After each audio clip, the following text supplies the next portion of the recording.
आप लोग मेरा वीडियो या क्यों देखेंगे कि स्ट्रैटेजी की वीडियो तो YouTube पे बहुत ही अवेलेबल है। बहुत सारे वीडियो को मैंने देखा, उसमें यह बताए हैं तो आप गुप्ता एंड गुप्ता जो कि सिविल में बुक आती है, ये रट लो या उन्हें पढ़ लो, आपका सिलेक्शन हो जाएगा। अरे मजाक है, जो उसमें सिलेक्शन हो जाएगा वो लगभग 20 to 25% जो क्वेश्चंस होते हैं वो यह लगा के जाना बहुत ही जरूरी है।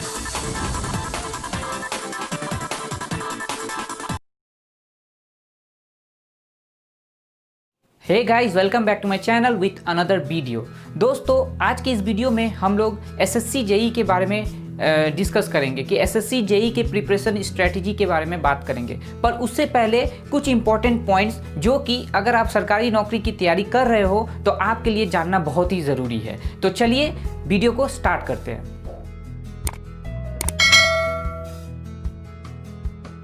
मेरा जो पहला पॉइंट है वो है टाइम। दोस्तों, अगर आप गवर्नमेंट जॉब की प्रिपरेशन कर रहे हैं तो आपको पता होना चाहिए कि इसमें टाइम लगेगा, क्योंकि हम लोग एक ऐसे चीज के पीछे भाग रहे होते हैं जो कि बहुत ही टफ होता है। और आप लोग सभी जानते हैं कि अगर कोई काम टफ होगा तो उसमें तो टाइम लगेगा ही। तो दोस्तों, आप लोग जब भी अपनी प्रिपरेशन कर रहे हो और अगर उसमें टाइम लगे तो आप लोग टेंशन नहीं लें, क्योंकि किसी भी टफ चीज़ को अगर आप पाना चाहते हैं और कामयाब होना चाहते हैं तो उसमें तो टाइम लगेगा और उसके लिए आपको पेशेंस भी होनी बहुत ज़रूरी है। टाइम के साथ साथ आपको गवर्नमेंट जॉब की प्रिपरेशन के दौरान पेशेंस भी रखना बहुत ज़रूरी होता है। मेरा जो दूसरा पॉइंट है वह है आउटर इन्वायरमेंट को नेग्लेक्ट करना। आप जब भी गवर्नमेंट जॉब की प्रिपरेशन कर रहे होते हो तो आप देखेंगे कि आपके जो भी फैमिली मेम्बर है, ठीक है, वो आपको कुछ ऐसे बात बोल देते हैं जो कि आपके यहाँ पे लगता है हमेशा, या फिर आपके घर के बाहर के इन्वायरमेंट में जो भी आपके आस पड़ोसी है वो आपके फादर को या आपको कभी कभी टोन करेंगे कि या क्या यार आप इतना पढ़ लिए हो और क्या करते हो आप इतने दिन से बैठे हो। तो दोस्तों, ये सब आउटर इन्वायरमेंट को जब भी हम लोग प्रिपरेशन करते हैं तो उसे नेग्लेक्ट करने की ज़रूरत होती है, तभी हम लोग अपने लक्ष्य को पूरा कर पाएंगे।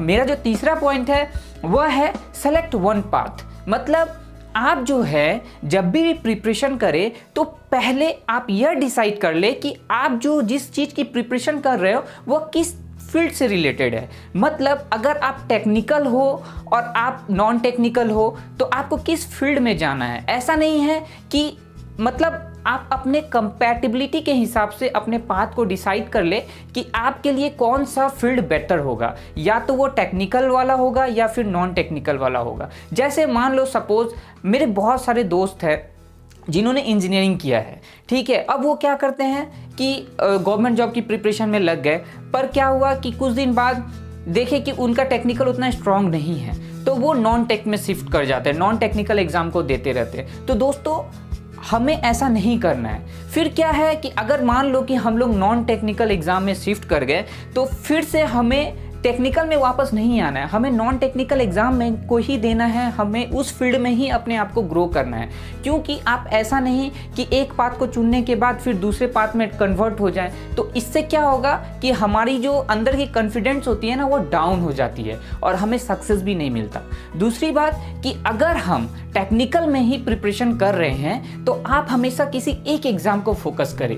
या तो जैसे टेक्निकल में बहुत से बड़े बड़े एग्जाम होते हैं जो कि हर साल कंडक्ट होता है, जैसे मान लीजिए गेट हो गया या फिर एसएससी जेई हो गया। दोस्तों, सिविल, मैकेनिकल, इलेक्ट्रिकल, ये सब कुछ ब्रांच होते हैं जो कि इन एग्जाम में बैठ पाते हैं, या गेट में और भी जो ब्रांच होते हैं वो भी एलिजिबल होते हैं। तो मैं जो बता रहा था कि आप अगर गेट की प्रिपरेशन कर रहे हो या फिर एसएससी जेई की प्रिपरेशन कर रहे हो या फिर आरआरबी जेई की प्रिपरेशन कर रहे हो या कोई भी अदर एग्जाम की प्रिपरेशन कर रहे हो तो आप उसी पे फोकस करिए। ऐसा नहीं है कि मैं गेट के लिए प्रिपरेशन कर रहा हूँ और मैं गेट के एग्जाम में बैठा और मेरा गेट नहीं हुआ तो फिर मैं एसएससी पे स्विच कर गया। अगर दोस्तों आपका गेट नहीं होता है तो आप फिर से नेक्स्ट ईयर उसको ट्राई ले, जरूर आपका गेट निकलेगा। क्योंकि हमारी सब सब्जेक्ट्स जितने भी जो एग्ज़ाम है सबका एग्ज़ाम पैटर्न जो भी सिलेबस होता है सब अलग अलग होता है। आप एक बार गेट की प्रिपरेशन करते हो, अब गेट आपसे नहीं निकलता, फिर आप सोचते हो कि एसएससी जेई तो उससे इजी एग्ज़ाम है, तो गेट नहीं निकला तो एसएससी जेई जरूर निकलेगा। ऐसा नहीं है। ये प्रिपरेशन का सबसे गलत ही मेथड है। तो हमें क्या करना है, हमेशा एक ही चीज़ को फोकस करना है। अगर मैं एसएससी जेई को फोकस कर रहा हूँ तो मैं इस साल या अगले साल भी एसएससी जेई को ही के लिए ही प्रिपरेशन करूँगा। तो इससे क्या होता है कि हमारा जो सक्सेस पॉइंट है वो ज़्यादा बढ़ जाता है। मेरा जो चौथा पॉइंट है वो मोटिवेशन है। दोस्तों यह पॉइंट जो है ना, यह बहुत ही इंपॉर्टेंट है, क्योंकि हमें मोटिवेट रहने की बहुत ही ज़्यादा ज़रूरत होती है। हम अगर प्रिपरेशन कर रहे होते हैं तो आपकी मोटिवेशन कैसे आएगी? आपके अंदर भूख होनी चाहिए किसी भी चीज़ की। अगर आप प्रिपरेशन कर रहे हो गवर्नमेंट जॉब की तो आपके अंदर भूख होनी चाहिए, तभी आप उस चीज़ को पूरा कर पाओगे। अगर आप अपने दोस्तों को देख के सोचते हैं कि यार गवर्नमेंट जॉब में तो बहुत ही ऐशो आराम है, बहुत अच्छे से हो जाएगा, मुझे मिल जाएगा तो मैं ये करूँगा वो करूँगा, ऐसी बात नहीं होनी चाहिए। आपको उस चीज़ की पाने की तलब होनी चाहिए, आपके अंदर भूख होनी चाहिए, आपका एक एम होना चाहिए कि आप ये जो कोई भी चीज़ की प्रिपरेशन कर रहे हो ये इसे आपको क्यों पाना है। अगर आपके अंदर वो डिटर्मिनेशन है कि उसे क्यों पाना है, आपको पाना ही है, तो आप हमेशा मोटिवेट रहोगे। और दोस्तों ऐसे लोग जो बोलते हैं ना कि मैं डीमोटिवेट हो जाता हूँ, मुझसे नहीं होता, मुझे मोटिवेट रहने के लिए कुछ चीज़ों की ज़रूरत है, या आप मुझे बताएं कि मैं कैसे मोटिवेट रह सकूं, तो मैं कहूँगा दोस्तों कि उसकी प्रिपरेशन अच्छी नहीं है। हाँ होता है, हमारे लाइफ में अप एंड डाउन होता है, तो पर इसकी मतलब ये नहीं है कि मैं प्रिपरेशन के दौरान डीमोटिवेट हो जाऊँ।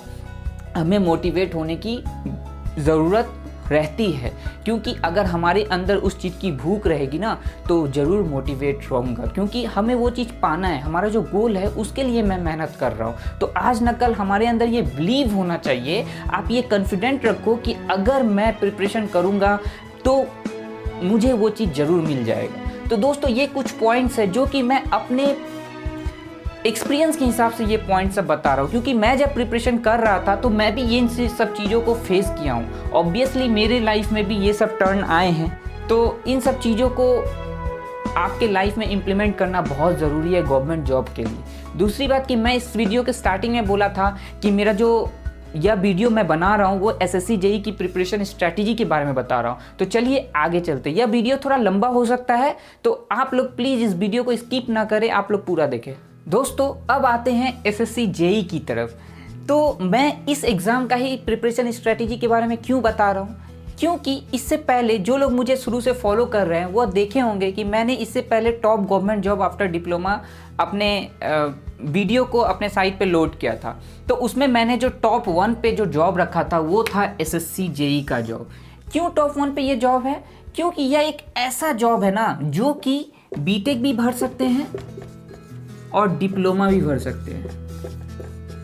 अब ब्रांचेज की बात कर लूँ तो सिविल, मैकेनिकल और इलेक्ट्रिकल, ये 3 ब्रांच भर सकते हैं इस एग्ज़ाम को। तो इसलिए यह एग्ज़ाम जो है, जो कि बीटेक वाले भी भर सकते हैं और डिप्लोमा वाले भी भर सकते हैं, तो यह एग्ज़ाम दोनों के लिए कंपेटेबल है।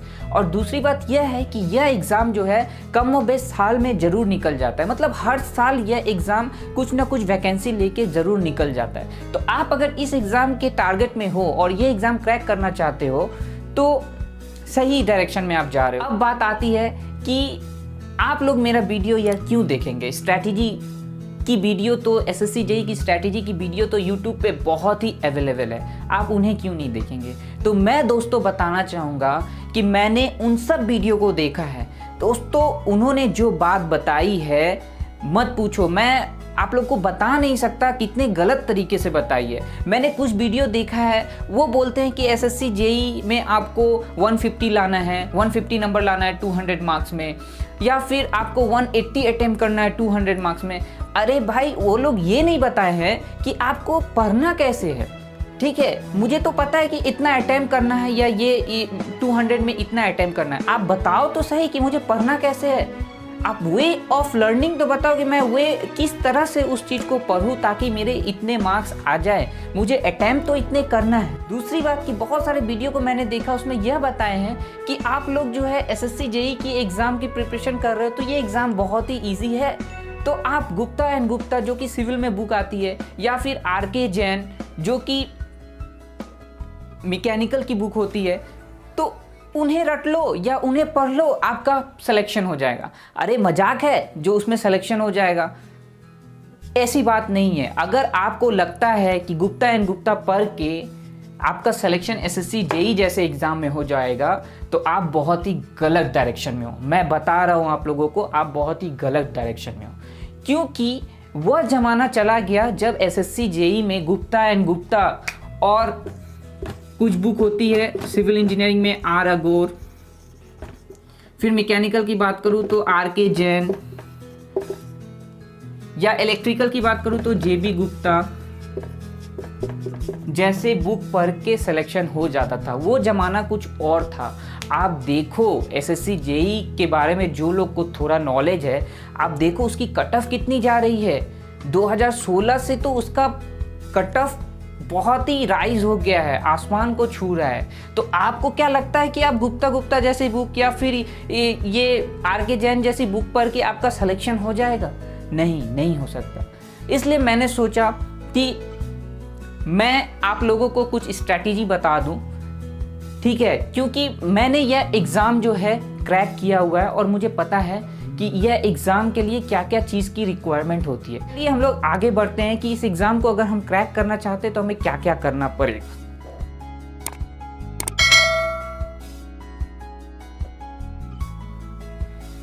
तो दोस्तों, मेरा जो पहला पॉइंट है वह है आप लोगों को एसएससी जेई की अगर आप प्रिपरेशन करते हो तो आप लोगों को बेसिक प्लस डिटेल स्टडी आप लोगों को करनी पड़ेगी। जी हाँ, ये बहुत ज़रूरी चीज़ है। बेसिक भी पढ़ना पड़ेगा, उसके बाद आपको डिटेल स्टडी भी करनी पड़ेगी। तो यह हम कैसे करें?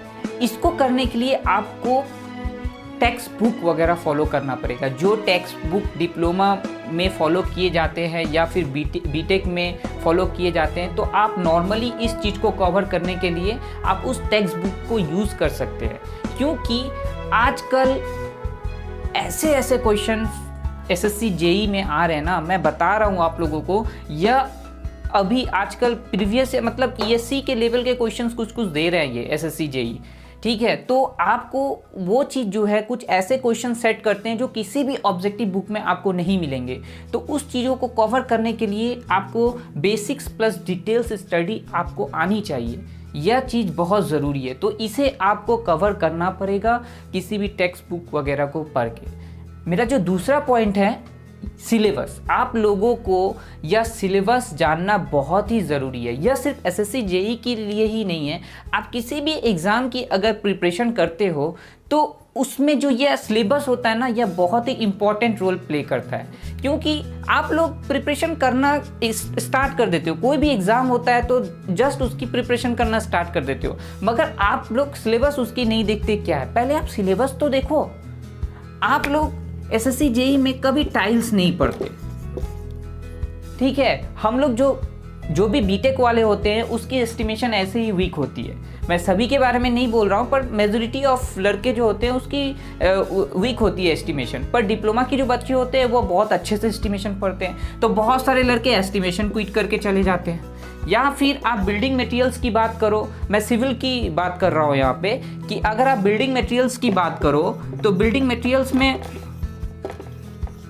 आप पेंट तक पढ़ते हो, पर पेंट के बाद नहीं पढ़ते। भाई ग्लासेस भी तो है, ग्लासेस भी है एसएससी जेई के सिलेबस में, ठीक है। जैसे कि मैंने कहा बिल्डिंग मटेरियल्स में टाइल्स आते हैं, ये भी है, ठीक है। तो इन सब चीज़ों को भी आपको पढ़ना पड़ेगा अगर आप सिलेक्शन लेना चाहते हो, ठीक है। तो ये सब चीज़ आपको ध्यान में रखने होंगे प्रिपरेशन के दौरान। तो आप पूरा सिलेबस देखिए। अगर आप प्रिपरेशन कर रहे हो एसएससी जेई की या किसी भी एग्ज़ाम की, तो उसमें सिलेबस आप देखें ये चीज़ कि क्या मुझे पढ़ना है, ठीक है। मेरा जो तीसरा पॉइंट है वह है ऑब्जेक्टिव बुक। अब जो आप लोग पहले जो बोलते हैं ना कि आप ये आर अगोर बना लो या फिर गुप्ता बुक पढ़ लो, सिलेक्शन हो जाएगा, तो दोस्तों वो चीज़ मुझे करना है, पर ये थर्ड स्टेज में आके करना है, जस्ट स्टार्टिंग में ही नहीं करना है। हमें इन दोनों चीज़ को फॉलो करना है, उसके बाद जाके किसी ऑब्जेक्टिव बुक को लगानी है। चाहे आप गुप्ता लगाओ, ठीक है, या फिर आर अगोर लगाओ, या फिर मैकेनिकल की बात करें तो जेबी गुप्ता लगाओ।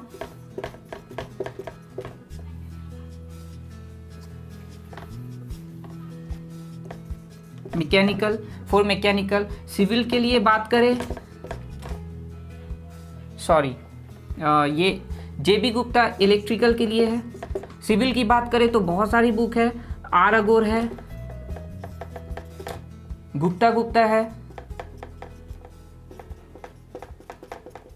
या फिर मूर्ति एंड सूद की एक बुक आती है, वो भी आप लगा सकते हो। ठीक है, और मैकेनिकल की बात करें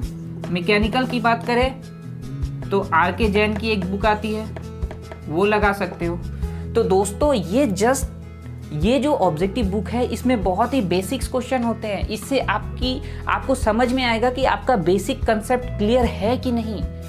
और इन बुक के साथ आपको और भी चीज़ें, और भी कुछ ऑब्जेक्टिव बुक या और भी चीज़ें लगानी होगी। जैसे कि मैं बात करूं तो इंजीनियरिंग सर्विसेज के प्रीवियस 10 साल के पेपर को लगाना है। इससे क्या होगा कि आपके कंसेप्ट को बिल्डअप मिलेगा, क्योंकि इंजीनियरिंग सर्विसेज के क्वेश्चंस को आप लगाओगे तो आपका नॉलेज और इन्हेंस करेगा। और एसएससी की बात करें तो एसएससी जो आजकल क्वेश्चन उठा रहे हैं ना, वो लगभग 20 to 25% जो क्वेश्चंस होते हैं वह इंजीनियरिंग सर्विसेज के प्रीवियस ईयर के पेपर से उठाते हैं। तो आपको यह लगा के जाना बहुत ही ज़रूरी है।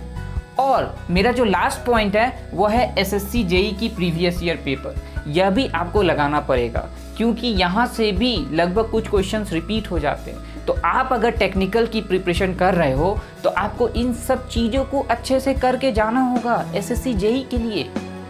ठीक है, यह बहुत ही इम्पोर्टेंट है। अगर आप इन सब चीज़ों को नहीं करके जाते हो तो मुझे नहीं लगता कि सिलेक्शन हो पाएगा, क्योंकि मैंने भी यही सब चीज़ किया था अपने लाइफ में। मैं जब प्रिपरेशन कर रहा था और मैंने भी एसएससी जेई निकाला है, तो मैं इन सब चीज़ों को ही करके गया था। तो मैं जो भी बता रहा हूँ अपने एक्सपीरियंस के हिसाब से बता रहा हूँ। सिर्फ ये बुक लगा के जाने से नहीं होगा सिलेक्शन, आपको अच्छे से पढ़ना होगा और अच्छे से करना होगा। दूसरी बात है कि आप अगर एसएससी जेई की प्रिपरेशन कर रहे हैं तो फर्स्ट टाइम में अगर नहीं निकलता है तो आप फिर से सेकंड टाइम में इसी एग्ज़ाम की प्रिपरेशन को करें। आप इस एग्ज़ाम से डाइवर्ट ना होएं। ये जो डाइवर्ट वाला सीन है ना, ये मैक्सिमम लोगों के साथ हो जाता है। ये जो है मैक्सिमम लोगों के साथ हो जाता है। वो क्या करते हैं, इस एग्ज़ाम की प्रिपरेशन करते हैं, फिर दूसरे एग्ज़ाम में शिफ्ट कर जाते हैं। ये एग्ज़ाम नहीं होता, फिर से दोबारा ये एग्ज़ाम होता है तो फिर इस पे आ जाते हैं। आपको ऐसा नहीं करना है। आपको ये एग्ज़ाम अगर नहीं निकलता है फर्स्ट अटैम्प्ट में, तो आपको सेकंड अटैम्प्ट में भी यही एग्ज़ाम को टारगेट लेके करना होगा। दूसरी बात है, हाँ बीच बीच में कुछ एग्ज़ाम निकलती हैं, आप उसमें जाएं, उसमें बैठे, उस एग्ज़ाम को दे। स्टेट की एई जेई निकलती है, उसमें बैठे उसको दे। इतना करने के बाद आपकी वो एग्ज़ाम की प्रिपरेशन ऐसे ही हो जाएगी। ठीक है, मगर आप अपने टारगेट को फिक्स रखें। आपको नेक्स्ट ईयर फिर इसी एग्ज़ाम की प्रिपरेशन, इसी को टारगेट करना है। तो ऐसे करेंगे तो आपकी प्रिपरेशन 100% होगी और आपका सिलेक्शन भी 100% हो जाएगा। तो दोस्तों, यह थी पूरी स्ट्रेटजी के बारे में। I hope you enjoyed the video, और वीडियो अच्छा लगा हो तो लाइक कर दो, शेयर कर दो। Thank you.